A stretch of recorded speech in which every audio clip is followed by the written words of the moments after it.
श्रीमद्भागवत कथा दूसरे अध्याय का महात्म। भाषा हिंदी। नारायण जी बोले, हे लक्ष्मी, दक्षिण देश में एक पूर्ण नाम नगर था। वहाँ एक देव सुशर्मा बड़ा धनवान रहता था। वह साधु सेवा करता था। जब संत सेवा करते बहुत दिन बीत गए, तब एक बाल नामक ब्रह्मचारी आया। तब देव सुशर्मा ने भक्ति पूर्वक उसकी सेवा बहुत करी और विनय करी, हे संत जी, मुझे कृपा कर श्री नारायण जी के पाने का ज्ञान उपदेश करो, जिससे मेरे जीवन का कल्याण और मुक्ति होवे। तब बाल ब्रह्मचारी ने कहा, मैं तुझे गीता जी के दूसरे अध्याय का पाठ सुनाता हूँ, उसके सुनने से तेरा कल्याण होगा। तब देव सुशर्मा ने कहा, श्री गीता जी के दूसरे अध्याय के सुनने से कोई आगे भी मुक्त हुआ है? तब बाल ने कहा, मैं तुझे एक पुरातन कथा कहता हूँ, सुन। एक अयाली वन में बकरियां चराता था और वहाँ मैं भजन किया करता था। एक दिन रात को अयाली बकरियां लेकर घर को चला। मार्ग में एक सिंह बैठा था। एक बकरी सबसे आगे चली जाती देखकर शेर भाग गया। तब अयाली यह आश्चर्य देखकर बड़ा चकित हुआ और मैं भी वहाँ अखाड़ा हुआ।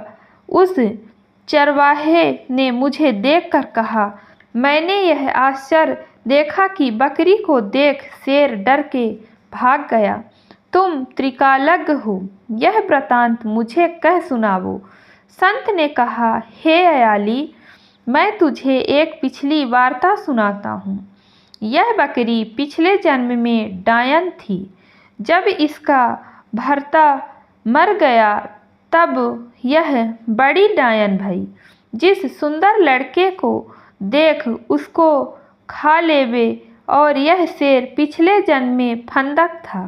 वह पक्षी पकड़ने बाहर गया और डायन भी बन को गई। यह डायन ने उस फंदक को खा लिया। अब वही फंदक शेर हुआ और वह डायन यह बकरी भई। शेर को पिछले जन्म की खबर है, इसलिए बकरी को देखकर शेर ने जाना कि अब भी मुझे खाने आई है।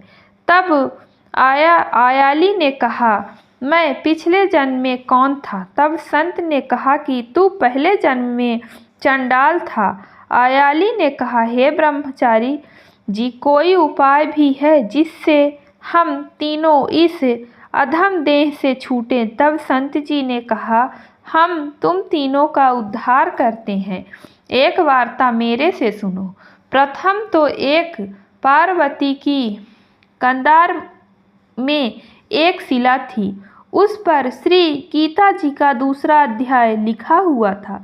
मैंने उन अक्षरों को उस शिल्प पर देखा था। अब मैं तुम्हारे को मन, वचन और कर्म करके सुनाता हूँ, तुम श्रवण करो। संत जी ने गीता जी के अक्षर सुनाए। तब उस समय उस आकाश से विमान आए। उन सब को विमानों पर चढ़ाकर वैकुंठ लोक को ले गए। अधम देह से छुटकारा देव देह पाई और देव सुशर्मा जी श्री गीता ज्ञान को सुनकर मुक्त हुए। देव देही पाए वैकुंठ गयो। श्री नारायण जी बोले, हे लक्ष्मी, जो मनुष्य श्री गीता जी को पढ़े सुने, वह अवश्य मुक्ति को प्राप्त होता है।